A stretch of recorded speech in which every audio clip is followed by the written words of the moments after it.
உங்களது சமையல் அறையில் நீங்கள் சமைத்து முடித்த பிறகு இந்த தப்பை மட்டும் செய்து விடாதீர்கள்.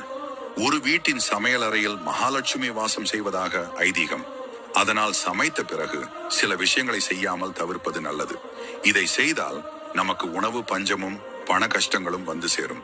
முதலில் ஒரு நாளைக்கு எத்தனை முறை சமைத்தாலும் சரி, அடுப்பின் சூடு தணிவதற்கு முன்பே அடுப்பு திட்டை துடைத்து வைக்க வேண்டும். நமது அடுப்பில் எந்த ஒரு கரைகளும் இருக்கக்கூடாது.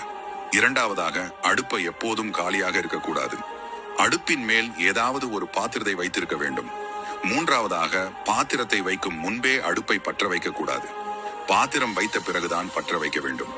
நான்காவதாக, நல்ல விசேஷ நாட்கள் வந்தால் அடுப்பை நன்கு சுத்தம் செய்து அடுப்பில் மஞ்சள் மட்டும் குங்குமம் வைக்க வேண்டும்.